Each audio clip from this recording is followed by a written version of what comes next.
सहर का वक्त था, मासूम कलियां गुनगुनाती थी, हवाएं खैर मकदम के तराने गुनगुनाती थी। अभी जिब्रील भी उतरे न थे काबे के मिंबर पर कि इतने में सदा आई गैरुल्लाह के घर से मुबारक हो। बिस्मिल्लाहिर्रहमानिर्रहीम। अस्सलाम वालेकुम। कैसी हैं जना मेरी तमाम यूट्यूब फैमिली। उम्मीद करती हूँ सब ठीक होंगे। Welcome back to my new vlog. सुबह सवेरे सुबह सवेरे ये पतीला मैंने यहाँ क्यों रखा है, इसमें मैं पानी गर्म रख रही हूँ और मुझे लगानी है मशीन। फजर की नमाज़ के बाद एक ख़बर बहुत बुरी मुझे फिर आज सुनने को मिली।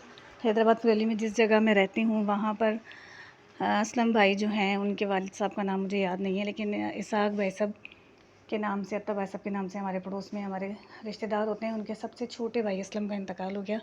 इन्ना लिल्लाहि व इन्ना इलैहि राजिऊन। अल्लाह ताला उनकी मग़फ़िरत करे। ज़िंदगियाँ जैसे रोज़ सिमटती चली जा रही हैं, ज़िंदगियाँ ख़त्म होती चली जा रही हैं, वक्त सिमटता चला जा रहा है। फजर की नमाज़ पढ़ी, सूरह रहमान सुनने का इरादा किया तो मैंने कहा पहले मशीन लगा लेते हैं, एक छोटा सा ब्लॉग स्टार्ट कर लेते हैं। फिर मोबाइल ये जो है मेरे पास, इस पर मैं सूरह रहमान सुनती हूँ। फिर सूरह रहमान सुनना शुरू करूँगी और पानी गर्म रखती हूँ, चाय बनाती हूँ। चाय बनाने के बाद जो है वो मशीन स्टार्ट करूँगी। अभी लाइट आई है कुछ ही देर पहले। लाइट जाने से पहले मुझे मशीन लगानी है। बच्चों को स्कूल भेजना है तो उनको स्कूल भेजने से पहले पहले ये देखें सवेर, देखें यहाँ की। अल्लाह इस एरिए को साफ़ करवा दे मालिक। हमारे नाज़िमों को होश मिला और उन्हें पता चले कि हम जिस जगह रहते हैं वो एरिया कितना गंदा है।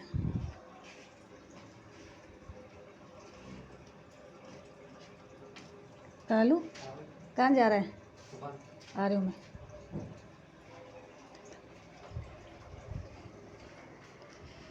ये हमारे पड़ोस के बच्चे हैं, कोई ज़रूरत की चीज़ जब हमें इनसे मंगवानी हो तो बेचारे फ़ौरन से कहते हैं हाँ बजी। हमारा पड़ोस अच्छा है।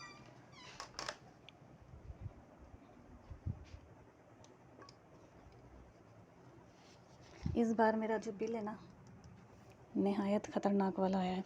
पिछली बार भी इतना ही ख़तरनाक आया था, इस बार वाला ज़्यादा ख़तरनाक है। अल्लाह आसानी करेगा।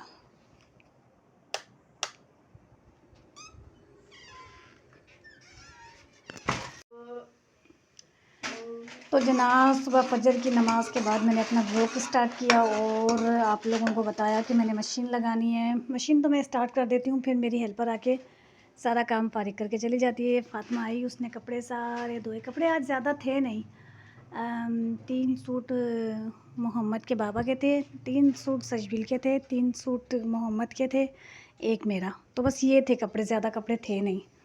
और उसके बाद मैं बना रही हूँ चना की दाल, चने की दाल, चने की दाल, पता नहीं क्या क्या कुछ। उसके बाद मैं बना रही हूँ चने की दाल, बॉयल करके चने की दाल, और मसाला जो है अच्छे से फ्राई करके इसके ऊपर रख के, हरी मिर्चें काट के डाल के, और मज़ेदार सी चने की दाल, टेस्टी सी चने की दाल। बस अब ये बनने वाली है क्योंकि दाल मैंने पहले से बॉयल कर ली थी। और मसाला अब मैंने बस आपके सामने इसमें डाला है। मसाला बन जाए तो चने की दाल भी फ़ौरन से बन जाएगी।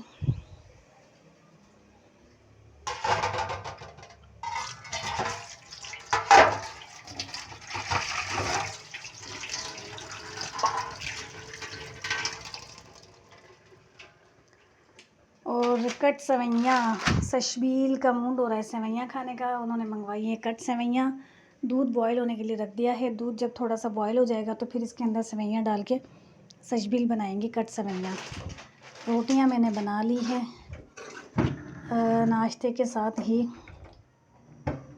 और अब बस ये मसाला बन जाए तो फिर उसके बाद दाल इसमें डलेगी। तकरीबन चीज़ें सब तैयार हैं। ये चादर,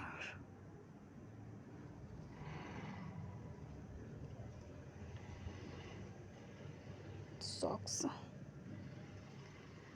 धूप इस वक्त जो है वो थोड़ी ही आती है, इतनी नहीं आती। सर्दी जैसे ही शुरू होती है मेरे यहाँ धूप का सिलसिला थोड़ा सा ऐसा हो जाता है कि मुक्तसिर रहती है। सुबह में स्टार्ट में बस आ रही होती है, फिर उसके बाद आने बंद हो जाती है धूप। और मैंने सुबह उठने के बाद आपको एक बैड न्यूज़ दी थी कि हमारे यहाँ हैदराबाद पुलेली में असलम भाई का इंतकाल हो गया है। उसके बाद जब थोड़ा सा टाइम गुज़रा तो तकरीबन 10 बजे मेरे पास मेरी बहन की कॉल आई, रूबा भाईजान की कॉल आई, और उन्होंने एक और बैड न्यूज़ मुझे सुनाई। उसको सुनकर भी मुझे निहायत अफसोस हुआ। मेरे चचा की बेटी, मेरे ही साथ की मेरे चचा की बेटी के हस्बैंड का इंतकाल हो गया। मेरे चचा के दामाद का इंतकाल हो गया। और बुरी ख़बर ज़्यादा बुरी इसलिए बन गई कि जिसके हस्बैंड का अभी इंतकाल हुआ है वो 2 साल पहले भी बेवा हुई थी। मतलब मेरे चचा ज़ात 2 साल पहले भी बेवा हुई थी। उनके जो हस्बैंड थे उनका अटैक से इंतकाल हो गया। फिर जो छोटा भाई था उनका, तो मेरे चचा की बेटी का निकाह जो है वो उनके देवर से कर दिया गया। डब्बू ने हम प्यार से कहते थे, जो मेरे चचा की बेटी के पहले हस्बैंड थे उसको हम डब्बू कहते थे प्यार से। नाम मुझे नहीं याद अच्छे से क्या था। फिर उसका जो निकाह है वो उसके देवर से कर दिया गया, क्योंकि उसके 7 बच्चे थे। उसके ससुराल वालों को मुनासिब लगा और फ़ैसला भी अच्छा था कि इनका निकाह जो है वो छोटे बेटे से कर दिया जाए। घर की जो बहू है वो घर ही में रह जाए। कुछ टाइम ज़िंदगी अच्छी और सुकून की गुज़री और आज फिर एक बार वो बेवा हो गई। तो ज़िंदगी आजमाइश बनी हुई है, मुख्तसर होती चली जा रही है। लोगों का कुछ पता नहीं है हम किस खबर के साथ घर से निकलते हैं और आगे कौन सी खबर हमें सुनने को मिलती है। हम एक नमाज़ की तैयारी करते हैं और अगले नमाज़ जनाज़ा हमारा तैयार हो जाए। हमें किसी चीज़ का इल्म नहीं है, किसी बात का इल्म नहीं है। हम बस अपनी ज़िंदगी लापरवाही के साथ गुज़ारते चले जा रहे हैं। लेकिन ज़िंदगी हमसे क्या चाह रही है हम समझना ही नहीं चाहते। अपने मुख्तसर वक्त को, गुज़रने वाली ज़िंदगी को आसान और पुरसुकून बनाएं। अपने आसपास के, हाँ, जिन लोगों से तकलीफ़ है उन्हें नज़रअंदाज कर दें, लेकिन उनके पीठ के पीछे उन्हें फोड़े देना छोड़ दें। उनके पीठ के पीछे उन्हें तकलीफ़ देना छोड़ दें। अगर नहीं आपकी किसी से बनती है तो फिर आप उसको नज़रअंदाज करें, अपनी ज़िंदगी से निकाल दें। लेकिन निकालने के बाद जो गीत गाए जाते हैं ना, वो गीत गाने प्लीज़ छोड़ दें। ज़िंदगियाँ बहुत मुख्तसर हैं। मुझसे ज़्यादा बेहतर आप सब समझ सकते हैं कि मैं क्या बात कर रही हूँ और किस बारे में कर रही हूँ। तो ये 2 खबर सुबह मुझे जो मिली वो ख़तरनाक थी, जिसका मैं ज़िक्र कर रही हूँ। असलम, उसके बच्चे भी बहुत छोटे थे, और अभी जिसका मैं अपने चचा की बेटी का ज़िक्र कर रही हूँ उसके बच्चे भी बहुत छोटे हैं। दूर के नहीं, बहुत नज़दीक के रिश्तेदार मेरे। पता नहीं अल्लाह को क्या मंजूर है। अल्लाह ताला सबकी आसानी करे। और वो रब जो भी सोचता है बहुत बेहतर सोचता है। जिस आजमाइश में डालता है बहुत सोच समझ कर डालता है। उसकी मर्ज़ी, उसकी हिकमत हम नहीं जान सकते। तो मैं अपने कज़न के लिए दुआ करूँगी कि अल्लाह ताला उसे सब्र दे, उसे तसल्ली दे इस बात की कि वो अपनी इस छोटी सी ज़िंदगी में दूसरी बार बेवा हुई है। हाँ, वक्त ज़िंदगी में बहुत थोड़ा रह गया है। मैं तो बात भी कर रही हूँ तो मुझे लग रहा है कि जैसे पता नहीं इस बात के बाद अगली बात करने जितना सांस मेरे पास रहेगा भी कि नहीं। इतना मुख्तसर हो गया है वक्त इंसान का। कल का व्लॉग बहुत अच्छा, बहुत मज़ेदार था। कल सजबिल के बाबा के कान में जो जानवर गया था वो हॉस्पिटल गए हैं, उन्होंने वो जानवर अपने कान से निकलवाया, देखा और उसकी वीडियो बनाकर मुझे भी दिखाई कि कान में इनके क्या था। जानवर था, जानवर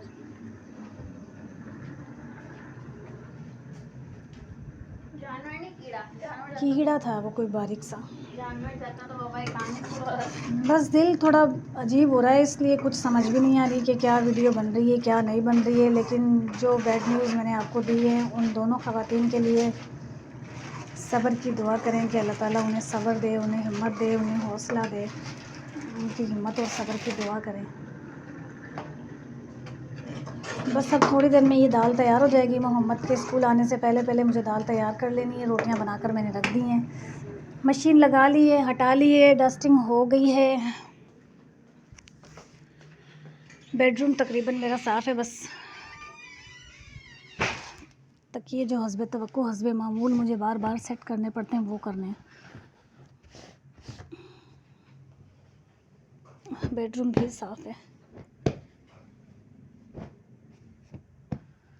अल्लाह ताला हमें इतनी तो मोहलत देना कि हमारे बच्चे अपने अच्छा और बुरा ख़ुद समझने लग जाएं। परवरदिगार फिर तेरी मर्ज़ी है, ये ज़िंदगियां तेरी हैं अल्लाह, हम तेरी अमानत हैं। जिसे तुझे अच्छा लगे, बेहतर लगे, हमारे हक़ में वो फ़ैसला करना। तेरा फ़ैसला हर हाल में हमें मंजूर है। अल्लाह का फ़ैसला तो कभी गलत हो ही नहीं सकता। सब्र मांगते हैं अल्लाह से अपने लिए और उन लोगों के लिए जिनके घरों से जिनके प्यारे इस तरह चले जा रहे हैं। ये ले जनाब, बेडरूम तकरीबन साफ़ सुथरा है मेरा, बस खाना बन जाए फिर मोहम्मद के आने के बाद जो है खाना खाएंगे। इस व्लॉग का अब मैं यहीं एंड करूँगी, इससे ज़्यादा मैं बोल नहीं सकती, बोला भी नहीं जा रहा मुझसे। व्लॉग अगर आपको पसंद आया तो इसे लाइक करें, शेयर करें, कमेंट करें, सब्सक्राइब करें। सब्सक्राइब प्लीज़ ज़रूर करें। नमाज़ की पाबंदी करें, अपनी ज़िंदगियों में किसी और चीज़ को ज़रूरी बनाएं ना बनाएं, नमाज़ अपनी ज़िंदगियों में ज़रूर शामिल कर लें। नमाज़ बाकायदगी से पढ़ा करें। नमाज से मैंने अपनी ज़िंदगी के बहुत से मसले हल होते देखे हैं। दुआओं से मैंने बहुत टेढ़े और ख़राब रास्तों को सीधे तरफ जाते हुए देखा है। तो प्लीज़ नमाज़ बाकायदगी से पढ़ा करें, अपनी ज़िंदगी में नमाज को आई बेटा शामिल कर लें। अल्लाह हाफ़िज़।